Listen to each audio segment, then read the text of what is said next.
Pembacaan dari surat Rasul Paulus kepada Titus. Saudara terkasih, ingatkanlah semua orang agar tunduk pada pemerintah dan para penguasa.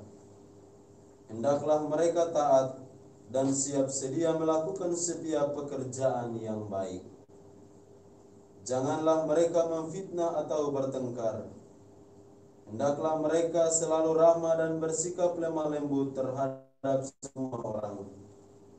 Sebab dahulu kita juga hidup dalam kejahilan, tidak taat, sesat, menjadi hamba berbagai-bagai nafsu dan keinginan, hidup dalam kejahatan dan kedengkian, keji dan saling membenci. Tetapi ketika telah nyatalah kerahiman dan kasih Allah serta juru selamat kita kepada manusia, maka kita diselamatkan olehnya. Hal itu terjadi bukan karena perbuatan baik yang telah kita lakukan, melainkan karena rahmat-Nya, berkat permandian kelahiran kembali, dan berkat pembaharuan yang dikerjakan Roh Kudus yang sudah dilimpahkannya kepada kita lantaran Yesus Kristus Juru Selamat kita. Dengan demikian, kita sebagai orang yang dibenarkan oleh kasih karunia-Nya berhak menerima hidup yang kekal sesuai dengan pengharapan kita. Demikianlah sabda Tuhan. Syukur kepada Allah. Referen Mazmur tanggapan, Tuhanlah gembalaku, aku takkan berkekurangan. Tuhanlah gembalaku, aku takkan berkekurangan. Tuhanlah gembalaku, aku takkan berkekurangan. Ia membaringkan daku di padang rumput yang hijau. Ia membimbing aku ke air yang tenang dan menyegarkan daku. Tuhanlah gembalaku, aku takkan berkekurangan. Ia menuntun aku di jalan yang lurus demi nama-Nya yang kudus. Sekalipun berjalan dalam lembah yang kelam, aku tidak takut bahaya, sebab Engkau besertaku. Tongkat gembalaanmu, itulah yang menghibur aku. Tuhanlah gembalaku, aku takkan berkekurangan. Engkau menyediakan hidangan bagiku di hadapan segala lawanku. Engkau mengurapi kepalaku dengan minyak, pialaku penuh berlimpah. Tuhanlah gembalaku, aku takkan berkekurangan. Kerelaan dan kemurahan-Mu mengiringi aku seumur hidupku. Aku akan diam di dalam rumah Tuhan sepanjang masa. Tuhanlah gembalaku, aku takkan berkekurangan. Baik pengantar Injil. Haleluya, haleluya, haleluya. Haleluya, haleluya, haleluya. Hendaklah kalian mengucap syukur dalam segala hal, sebab itulah yang dikehendaki Allah bagi kalian di dalam Kristus Yesus. Haleluya, haleluya, haleluya. Tuhan sertamu. Dan sertamu juga. Inilah Injil Yesus Kristus menurut Lukas. Dimuliakanlah Tuhan. Dalam perjalanannya ke Yerusalem, Yesus menyusur perkotaan Samaria dan Galilea. Ketika Ia memasuki suatu desa, datanglah 10 orang kusta menemui Dia. Mereka tinggal berdiri agak jauh dan berteriak, "Yesus, Guru, kasihanilah kami." Yesus lalu memandang mereka dan berkata, "Pergilah, perlihatkanlah dirimu kepada imam."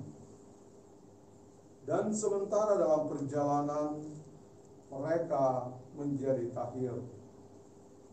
Seorang di antara mereka, ketika melihat bahwa dirinya telah sembuh, kembali sambil memuliakan Allah dengan suara nyaring, lalu tersungkur di depan kaki Yesus dan mengucap syukur kepadanya. Orang itu seorang Samaria. Lalu Yesus berkata, bukankah ke-10 orang tadi semuanya telah menjadi tahir? Di manakah yang 9 orang tadi? Tidak adakah di antara mereka yang kembali untuk memuliakan Allah selain orang asing ini? Lalu ia berkata kepada orang itu, berdirilah dan pergilah, imanmu telah menyelamatkan engkau. Demikianlah Injil Tuhan. Terpujilah Kristus.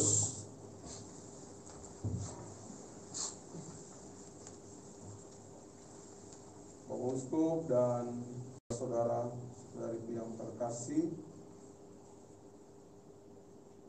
kepada saudara Titus, Rasul Paulus dalam bacaan yang pertama tadi menegaskan bahwa kita berbuat baik bukan untuk membeli keselamatan. Keselamatan adalah anugerah dari Tuhan, berkat permandian kelahiran baru dan pembaharuan yang dikerjakan oleh Roh Kudus. Perbuatan yang baik bukan untuk membeli keselamatan.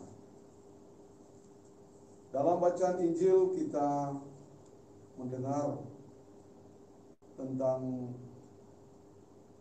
mujizat ke-10 orang disembuhkan oleh Yesus, dan hanya 1 orang, yakni orang Samaria, yang datang kembali kepada Yesus untuk memuliakan dan mengucap syukur. Sedangkan ke-9 yang lain tidak menunjukkan sikap untuk bersyukur dan memuliakan Allah. Apa yang bisa kita ambil, kita pelajari dari firman Tuhan yang kita dengarkan di hari ini?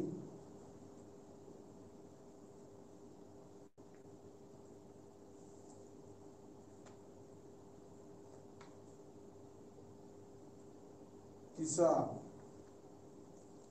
10 orang kusta tadi mau menggambarkan tentang 2 karakter, 2 kepribadian dari manusia itu sendiri.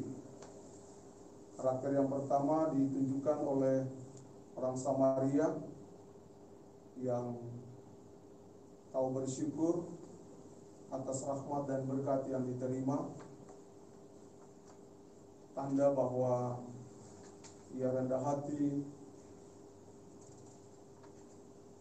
di dalam hidupnya.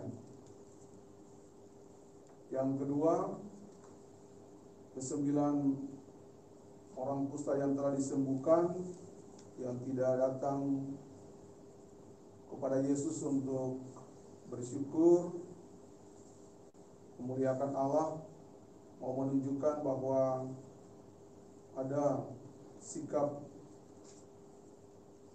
manusia yang tidak tahu berterima kasih atau sulit untuk berterima kasih untuk setiap berkat yang telah diterima. Pertanyaan refleksi untuk kita, apakah kita masuk dalam kelompok orang yang mudah bersyukur untuk berkat yang diterima, atau kita masuk dalam kelompok orang yang sulit bersyukur untuk setiap rahmat yang diterima. Kita berdoa dalam Ekaristi ini, semoga kita menjadi pribadi-pribadi yang mudah bersyukur untuk setiap keberhasilan, untuk setiap berkat yang diterima dalam kehidupan kita. Bersyukur tanda seseorang rendah hati dalam hidup dan di mata Tuhan. Semoga demikian. Amin.